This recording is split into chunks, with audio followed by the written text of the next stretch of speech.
The screams from the scrap field. The air was dry and full of dust as Jack walked alone through the old scrap field behind Outpost 17. He was just checking some broken power cores when he heard it again, a strange sound like a weak cry echoing between metal walls. He stopped his steps. Heart pounding, the noise didn't come from any machine. It sounded alive, soft, broken, like someone calling for help. But afraid to be heard, Jack turned on his light and moved deeper into the wreckage. Old alien ships lay twisted and forgotten, their sharp edges covered in rust. The sky above was orange with the twin moons starting to rise. The cry came again, this time clearer and more painful. His boots crunched on broken glass as he followed the sound carefully. Moving a metal sheet, he saw them, two small figures curled together in the shadows. One of them had silver skin with glowing blue veins. Her eyes were wide and scared. The other had pale wings that twitched when the light hit them. Both were covered in dirt, bruises, and blood. Their clothes were torn and too thin for the cold night. They looked like they had been here for days, maybe longer. Jack's chest tightened. He had seen many terrible things in his time as a mechanic in alien zones. This was different. They were children, maybe 10 or 11 years old. They didn't move when he stepped closer. Instead, the winged one made a tiny sound and tried to shield the other with her shaking arms. He knelt slowly, holding his hands out to show he meant no harm. He whispered gently, "It's okay. I'm not here to hurt you. I'll help you." They didn't understand his words, but they felt his voice. It was soft and calm, not like the ones who left them here. He pulled off his jacket and wrapped it around them both. One of them tried to pull back, but she was too weak. Her legs barely moved, her eyes full of fear. Jack lifted them carefully, one in each arm. They were light as feathers, both trembling. In silence, he walked quickly back through the scrap field, hoping no one would see him. He knew this could get him arrested. Humans weren't allowed to interfere with alien incidents, especially not with undocumented beings. But Jack didn't care. He reached his workshop, a small steel shack with tools hanging on every wall inside. It was warmer, and the lights flickered softly. He placed them on a blanket and brought water. The silver-skinned girl took it with shaking hands and drank slowly while the winged one just stared at Jack with wide eyes like she couldn't believe he was real. Jack tried using his translator, but it didn't pick up their language. It seemed too broken, too rare. Maybe they weren't from any registered race that had spoken with humans before. He sat near them and waited, watching as they slowly began to understand. He wasn't leaving them alone again. He opened a can of soft food and placed it near them. Both stared. Then the winged girl sniffed it and took a small bite, then another. Soon they were eating like they hadn't seen food in days. Jack felt a strange feeling in his chest, something he hadn't felt since he lost his own little sister years ago. Night fell fully, and the wind outside began to howl, but inside his workshop it was quiet. Jack sat back on the floor, watching the girls sleep. They curled together like kittens, the silver one resting her head on the winged girl's shoulder. He wondered who had left them there, who could be so cruel. His datapad buzzed a message from the colony system warning all engineers to report suspicious sounds near the junk zones. Jack's heart dropped. They were looking for something, maybe even the girls. He quickly turned off all signals and locked his door. His mind was racing. Looked at the girls again. They were peaceful for now, but danger was coming. If the colony guards found out they were here, they'd take them away, maybe even destroy them depending on their species. Jack stood slowly and looked up at the ceiling, thinking about what to do. He had a quiet life fixing machines and staying out of trouble. He never thought he'd be hiding two alien girls from the system. Now he was in the middle of something big, but he knew one thing for sure: he would not let them suffer again. Not on his watch, no matter what came next. Asterisk. Why are they afraid of me? Asterisk. Jack woke before sunrise the next day to the soft sound of movement.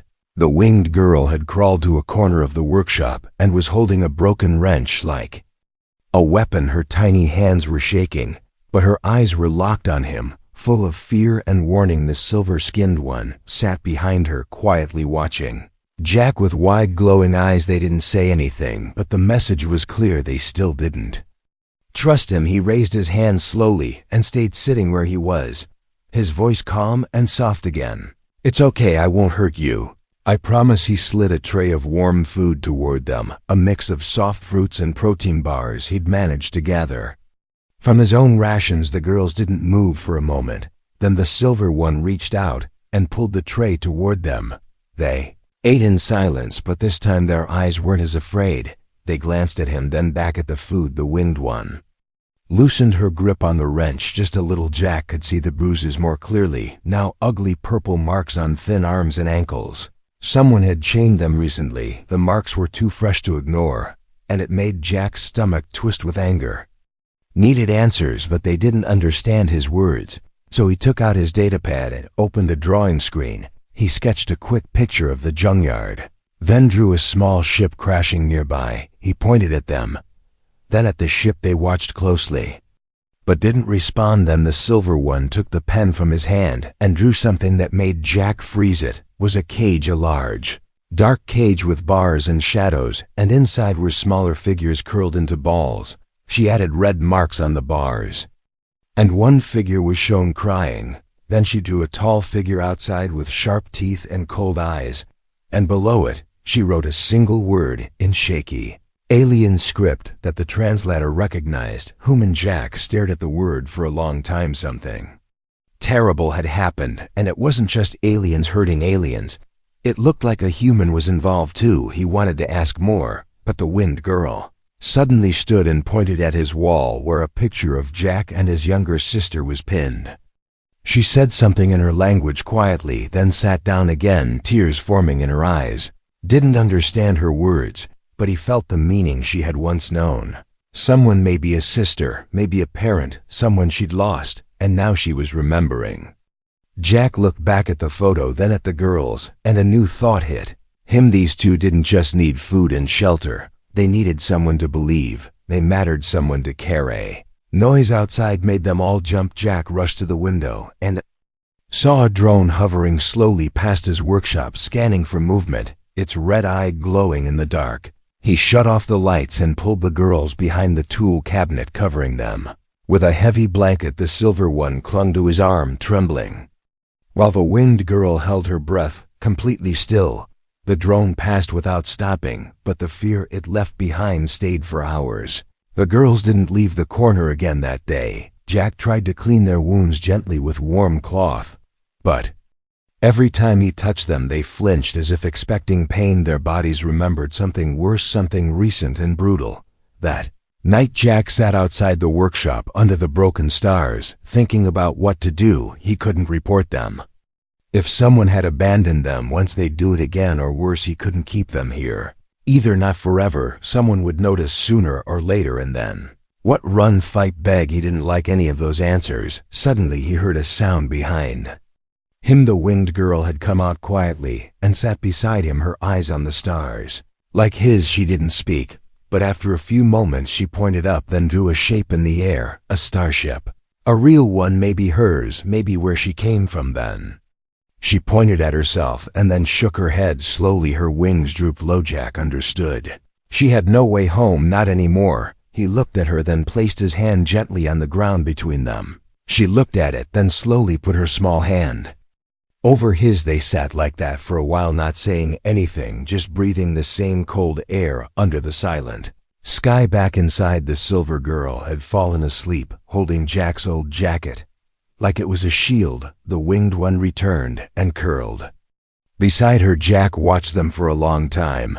These girls weren't just victims, they were survivors, and now they were his responsibility. Tomorrow he'd find out where they came from and who hurt them, and no matter what, he'd protect them, because they didn't need orders or rules. They needed him, and he wouldn't fail them. Asterisk. Whispers of a secret trade. Jack spent the morning scanning old colony records, looking for anything that might connect to the girls. He couldn't shake the image of that cage the silver girl had drawn, and the word she'd written, human. It haunted him as he read line after line of missing persons reports. Most of them were quietly closed with no follow-up notes, but something felt wrong too.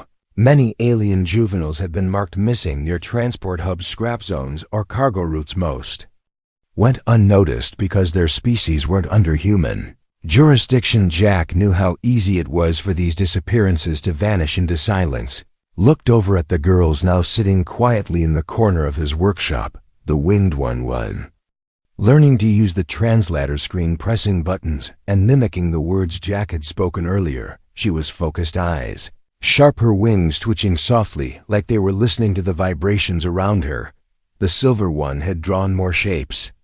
On the walls now a large door with numbers beside it and strange symbols. Jack copied them into his system and ran a pattern scan. What came back chilled him. The symbols matched a shipping tag used by an old human-run freighter station once active on the colony's edge before it was shut down for illegal trade operations. No one had been punished. No one had even been named. The case was labeled insufficient evidence and dropped.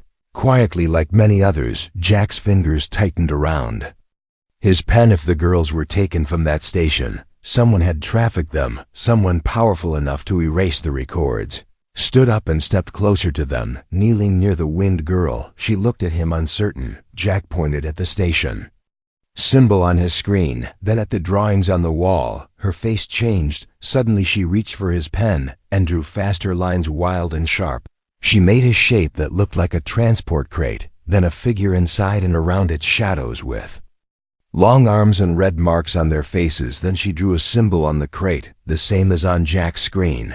Translator beeped again and translated the label shipment 7. Jack sat back slowly, pieces falling into place. These girls were cargo part of a hidden shipment labeled and sold like parts or junk. He couldn't breathe for a moment. He had heard whispers before, drunk traders mumbling in the bar about black contracts and special orders, but he had never imagined it involved children. Now he was looking at the truth sitting in his own workshop, drawing their trauma on the walls like a warning. Needed help, but the right kind. The colony enforcers wouldn't listen, and he couldn't trust command either. Too many of them looked away from things like this, so he sent a coded message to his old friend, Mia, once a whistleblower, now hiding as a comstech on another moon. She'd helped him once before during the fuel riot when no one else would. Jack knew she believed in doing what was right, not what was safe. While waiting for her reply, Jack continued watching the girls closely. The silver one was quiet, but strong. She had started mimicking sounds from his equipment, like she was learning the language of machines. Her fingers moved fast, always touching, feeling, understanding. The winged one, though, had speed and alertness. She could hear footsteps before they came, see movement before it happened. They weren't ordinary children. They were gifted somehow, and that made them even more valuable to whoever had tried to sell them. Later that night, Jack heard a noise outside his shack again. He turned off the lights and moved to the window. Another drone hovered, but this one wasn't from the colony. It had no ID tag, no light, no sound. It was watching, not searching. Jack pulled the girls into the hidden space under the floor. Again this time, the silver one went willingly, clinging to his arm, like she knew danger better than he did. He sealed the hatch and waited, his pulse loud in his ears. The drone passed, but it left something behind, a small chip embedded in his outer wall, a tracker. Jack removed it carefully and crushed it with a hammer, then burned the remains. Something was closing in on them. Maybe the traders. Maybe someone worse. He realized he didn't have much time left to decide what to do. Then his datapad beeped. Mia had answered. Her voice was broken by static, but the message was clear. Jack, those symbols are real. I saw them during the cargo raids 3 years ago. The shipments were hidden under scrap labels. I tried to report it. No one listened. You need to leave the colony. Now they'll come for you. If they know you have survivors, I'm sending you an old escape route. Take it before they lock down your sector. Trust no one. Jack looked at the girls asleep under the floor. He had no plan, no clear future, but he had a choice, and he'd already made it. He wasn't going to let them be taken again. Not by humans, not by aliens, not by anyone even. If he had to run, even if he had to fight, he would protect them with everything he had, because in their eyes, he didn't see fear anymore. He saw hope, and Jack knew that was worth risking everything. Asterisk. The choice that could kill him. Jack didn't sleep that night. He sat near the floor hatch, staring at the crushed tracker chip, while the quiet hum of danger filled The air outside, he checked the escape route. Mia sent coordinates to a narrow canyon. Far beyond the colony's radar grid, from there old smugglers used to jump to the orbital ring. But that route had been dead for years. Too risky, too unstable. Still, it was their only chance. Now the colony wasn't safe. The girls weren't safe. Staying here would mean capture or worse. He opened the hatch slowly. The silver-skinned girl blinked up at him, that growled out first. The winged one followed, rubbing sleep from her eyes. Jack gave them a warm drink and bread. He had saved for emergencies. They needed energy. They would need strength and fast. The girls ate without question now. And that alone told him how far their trust had come. Jack showed them a small datapad screen with a map. He pointed at their location, then traced a line toward the canyon. The girls leaned in, quietly watching the lines and symbols. The winged one nodded slowly, understanding something he didn't even need to explain. The silver one placed her small hand on his and gave the softest squeeze. It was her way of saying she was ready. As they began packing the little they had, Jack turned off all beacon signals, removed battery traces, and covered the outside of his shack in thermal blankets. Anything to make it look abandoned. He wrapped the girls in old mechanic cloaks, hiding their shapes and faces, then moved out under the cover of early morning fog. They took old tunnels that led beneath the colony, forgotten routes, used long ago by miners. The girls walked without complaint, never once asking to stop, their eyes alert, their movements quiet. Jack led the way, flashlight low, heart racing with every step. The deeper they went, the louder the silence became. Only the drip of water and the soft echo of boots reminded him they were still in the real world. They reached the end of the tunnel and climbed through a service vent that opened near the edge of the canyon. But what Jack saw made him freeze. A patrol ship hovered low above the rocks, its lights sweeping the area slowly but steadily. Someone knew the escape route too. Someone was watching, waiting. The girls noticed his tension and dropped down flat, copying his stillness like trained scouts. Jack crawled back down the hill, pulling the girls with him. They hid beneath a large rusted pipe half buried in the ground. As the patrol passed overhead, the winged girl whispered something soft in her language. Jack didn't understand the words, but he saw the silver girl nod, then slowly raise her hand, her glowing fingers lit with faint pulses of energy, and the nearby pipe began to change color, matching the rock around it, camouflaging them from above. Jack stared in quiet shock. They had power, real power, and maybe the traders had wanted that more than anything else. When the ship moved on, they continued toward the canyon edge, where an old transport shuttle lay half buried in sand. It was broken, covered in vines and rust, but it had once flown and maybe could again. Jack had seen worse come to life with the right parts and enough time. He opened the hatch and pushed the girls inside, carefully checking for old traps or decay. The inside smelled of oil and mold, but the controls were mostly intact. He spent hours repairing the basic systems while the girls sat near the back watching or handing him tools. Sometimes they whispered to each other, other times they just stared out the window, as if remembering things they wanted to forget. Jack worked without rest, using scraps from his own tools, bypassing codes and bridging circuits with broken wires, until the main core hummed with the faint beat of life. By the time the sun dipped low, they had power. Jack looked at the sky and saw dark shapes in the distance, more patrol ships, maybe even a drone cluster scanning the outer lands. He knew they would check the old escape routes eventually, and then they would find this place. He needed to act fast, but before he could start, the engines, a sharp knock echoed from outside, metal against metal, controlled, rhythmic. It wasn't a bird or an animal, it was a signal. Jack peeked out from behind a panel and saw a shadowy figure standing beside the ship, a long coat, a breathing mask, and a weapon at his hip. The man called out in a flat voice, "We know what you're hiding. Come out now, and we can talk. You'll get a fair deal, maybe even walk away." Jack didn't answer. Instead, he moved back and locked the hatch, silently signaling the girls to stay low. The man knocked again, then said something that made Jack freeze. "We don't want the human. We just want the girls. Give them up and you live. It's simple." Jack looked at the girls huddled in the corner. their eyes wide with silent terror, their hands clinging to each other like lifelines. He felt his breath slow, his heart heavy, but certain he would never give them up, not even if it killed him, not even if it meant war. Jack moved to the pilot's seat and flipped the ignition switch. The engine sputtered, coughed, then roared to life, dust and wind spinning around the old shuttle. The man outside yelled something, but Jack couldn't hear it now over the noise, over his own heartbeat.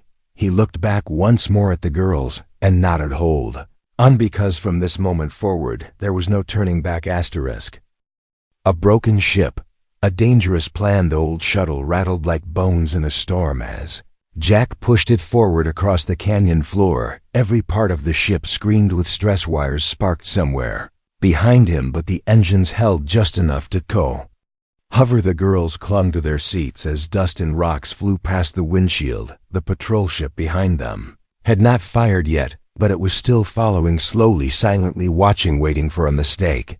Jack knew they wouldn't attack until they were sure the girls were inside, until they had full visual confirmation. He dipped the shuttle low into a jagged ravine, hoping the rocky formations would block their signal and buy him time. The silver girl sat beside him, eyes locked on the display, her fingers glowing faintly every time she touched a screen, like she was speaking to the ship.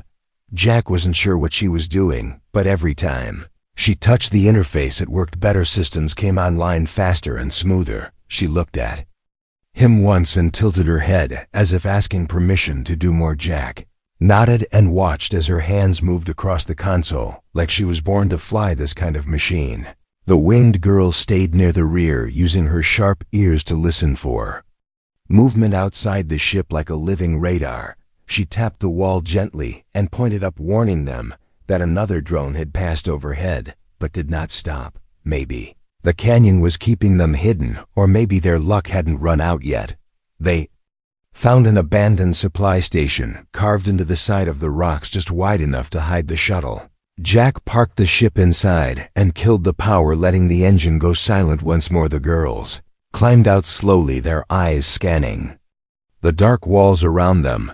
The silver girl touched one and whispered something soft and sad, like she had been in a place like this before. Maybe this wasn't her first time hiding. Maybe she'd been hunted before. Jack took out a crate and placed tools on the ground. He explained with hand signs and simple words that they needed to repair the shuttle fully if they wanted to escape into orbit. He needed fuel, a navigation core, and shielding plates. Without those, they would burn up in the atmosphere, or worse, explode before leaving the ground. The girls watched quietly, then exchanged a look, and to Jack's surprise, the winged one stepped forward and tapped his data pad, drawing a map with her finger. It showed a nearby outpost hidden behind old rock mines marked with a red circle and a symbol Jack recognized from the trade logs. It was a scavenger den, the kind of place where illegal parts moved like whispers, and nothing was free except trouble. He had been there once years ago and barely escaped a knife in the back. He stared at the map, then looked at the girls and shook his head. Too dangerous. The winged girl pointed at herself, then at the ship, then at the sky. Her message was clear: without fuel, they would never fly, and without flight, they would never be free. The silver girl stepped up too and opened her palm, showing Jack a small glowing chip he hadn't noticed before, hidden inside a fold of her tattered cloak. It pulsed with strange energy, not human, not from any system. He knew. She placed it gently into his hand, then whispered one word: trade. Jack stared at the chip, then back at them, his jaw tight. This was insane, but he knew they were right. The chip might buy them the fuel, if they were lucky. If not, they'd have to fight or run, or both. He stood slowly and packed a small bag, choosing light armor and a hidden blade. He showed the girls how to lock the shuttle from the inside and how to run if he didn't return. He didn't want to say it out loud, but the look in their eyes told him they understood. As he stepped outside into the canyon heat, Jack whispered to himself, "Don't die, not yet." He made his way toward the scavenger den, hidden between tall rocks and rusted mining gear. The path was steep and silent, his every step a risk. When he reached the outpost, he saw the old flags still waving, red and black symbols warning outsiders to stay away. Several aliens stood near, The gate, some with cybernetic eyes, some with weapons made from ship scrap. All of them dangerous, all of them watching. Jack walked up slowly, holding the chip in his hand, like an orphan. A tall trader with snake-like features stepped forward, grinning with sharp teeth and eyes like smoke.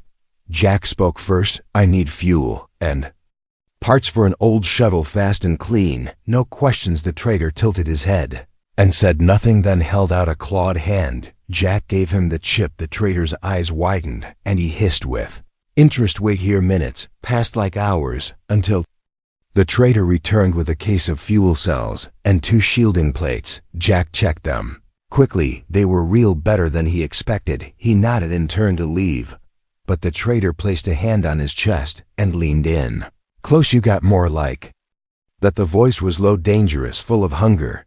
Jack didn't answer. Instead, he walked away faster, gripping his blade tight. The trader didn't follow, but Jack knew that look. He would be watched, now followed, maybe hunted again. He returned to the canyon before nightfall, the girls waiting just where he left them. The moment he stepped back into the ship, they both ran to him. The winged one grabbed his arm.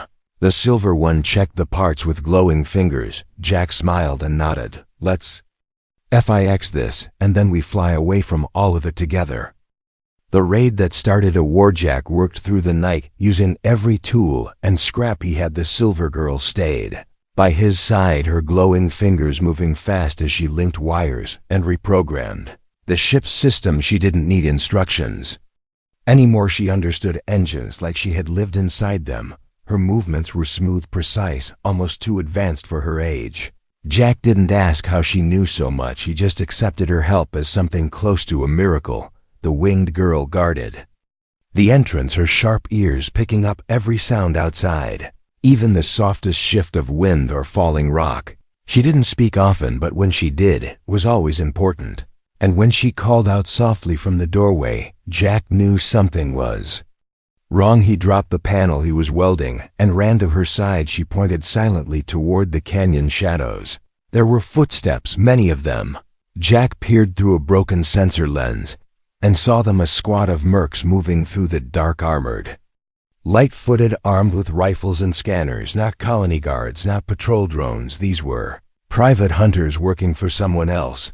Maybe the same people who sold the girls. Maybe someone new, but definitely not friendly. They spread out around the canyon like wolves circling prey. Jack ran back into the shuttle and sealed the hatch. The girls followed without hesitation. He looked at the silver one and pointed to the engines. She nodded and raced to the console, her hands flying across controls. The ship hummed back to life, dim lights glowing across the panels. Jack strapped in and powered the weapons. Only 2 small turrets remained functional, but they were better than nothing. Outside, the mercs realized the ship was active. They shouted something in a language Jack didn't recognize. Then bullets hit the hull hard, fast, ringing like thunder. Jack shouted to the girls to hold on as he pulled the shuttle up, dust spinning like a storm around them. The engines roared louder than before, and the ship lifted 6 feet off the ground. That's when they fired. A rocket slammed into the cliff wall beside them, exploding in fire and rock. The ship jerked sideways, alarms blaring. Jack forced it back into balance, using every bit of skill he had. The girls screamed and held on the silver one, struggling to keep the systems online. The winged one curled her wings around them, both shielding their bodies as sparks flew around them. Jack turned the ship and aimed one turret toward the attackers. He fired not to kill, but to scatter the mercs. The shots hit hard enough to break rock and send them running, but it wouldn't stop them for long. The ship rose higher, shaking with every burst of energy, the canyon walls narrowing. As they climbed, Jack had no flight path, no guidance, only instinct and desperation. Then something amazing happened. The silver girl placed her hand on the central console and closed her eyes. Her whole body began to glow, not brightly but softly. Like starlight, the ship's alarms quieted, the shaking eased, the engine steadied. Jack stared in disbelief as new symbols appeared on the display, alien code, moving like a language. The ship had always known she was communicating with it, guiding it faster, smarter, better. The shuttle shot out of the canyon like a comet into the open sky. The mercs below fired again. but missed as the ship climbed higher toward the clouds. The wind roared, and the pressure increased. The shield plates Jack installed began to heat, but held steady. The girls held each other tightly, the silver one still glowing like she had become part of the ship itself. Jack saw the upper sky darken, stars starting to appear, then something else, another ship, larger, faster, marked with red symbols he had seen before from the scavenger den. It was waiting for them above, armed and ready. The enemy had prepared for this moment. They were never going to let the girls go. They had planned this trap from the start. The winged girl stood suddenly and moved to the side panel, her eyes full of fire. She opened a small hatch and reached inside, pulling out a crystal core Jack had never seen before. She placed it into a slot near the shield generator and whispered something in her language. The moment it activated, the shield expanded, glowing gold and white like a sun behind glass. The enemy ship fired, but the blast struck the new shield and scattered like dust in the wind. Jack seized the moment and pushed the shuttle into a wild spiral, dodging another shot and diving behind a cloud bank. The enemy pursued, but the silver girl shifted the ship's systems again, and everything changed. The shuttle moved faster now, like it had awakened from sleep, turning corners like light itself. They lost the enemy in the upper sky, hiding in orbit shadow. Jack checked the long-range scan and saw no more signals, at least not for now. He leaned back in his seat, covered in sweat, breathing hard. The girls came close and hugged him tightly, their small arms wrapped around his shoulders. They had survived again together. But Jack knew this wasn't the end. It was just the beginning. They had fought back. They had escaped, but now they were a threat, and those who hunted them would never stop chasing them again. He called them daughters. The stars stretched endlessly beyond the cracked windshield as the old shuttle floated in silent orbit. The enemy ship was gone for now, either lost or retreating, or perhaps waiting to strike again. Jack didn't care at this moment. All that mattered was the stillness inside the ship, the breathing of the two girls beside him, the gentle hum of power under their feet, and the warmth of survival wrapping around them like a blanket. Jack moved quietly through the small space, checking systems and running diagnostics. Most of the damage had been controlled, thanks to the silver girl's strange connection with the ship. She was now asleep, curled in the pilot's seat, her glowing fingers dim. The winged girl sat beside her, watching Jack with wide eyes, wings folded around her like a protective shell. She hadn't spoken in any Earth language yet, but he understood her now without needing words. He found an old box tucked under the navigation console. It held personal items from the ship's previous owner, a few faded pictures, some handwritten notes, and two small bracelets made of braided string. Jack sat on the floor, holding them between his fingers. They were simple, nothing valuable, but they reminded him of his sister, how she used to make bracelets like these, and how she once told him that things made with love could hold more power than weapons. He turned and gently placed one bracelet around the silver girl's wrist, then gave the other to the winged girl, who stared at it, then at him, then slowly smiled, her first real smile since he had found them in that scrap field. Jack's heart ached with something he hadn't felt in years, something stronger than duty or survival. It was love, pure and quiet. Not romantic, not forced, but real, like family. The ship's communicator buzzed low and broken. It was Mia, her voice filled with static but still clear. "Enough, Jack. I rerouted a signal to reach you. Listen carefully. The colony's records are being cleaned. Someone's erasing the files about those missing children. Someone powerful. They've already blamed the attack on rogue scavengers. If you don't disappear now, they'll rewrite the truth until you're the villain and the girls are just lost cargo." Jack sighed, rubbing his eyes. He wasn't surprised. Not really. People like him were always easy to blame. He looked back at the girls and knew he could never return to the colony, not even for help, not even for justice. He had crossed a line and there was no way back, only forward into the unknown. He opened the star map and found a small symbol blinking in the distance. An unregistered moon far beyond trade routes, quiet, forgotten, rich in oxygen and natural shelter. It was perfect. A place to start again, far from scanners, far from war. He input the coordinates and let the ship adjust course. The engines purred to life, steady and warm like a heartbeat as The ship turned, the winged girl moved to his side and rested her head. On his shoulder, the silver one stirred in her sleep, mumbling soft alien words. Jack didn't understand but felt in his soul. He placed his arms around them, both holding them, close like a father protecting his children from a storm he had saved. Them from death, but they had saved him too from loneliness, from apathy, from the weight of a life without purpose. They reached the moon in the quiet hours before sunrise, the surface covered in soft blue trees and glassy lakes. The ship landed with a sigh of steam and silence.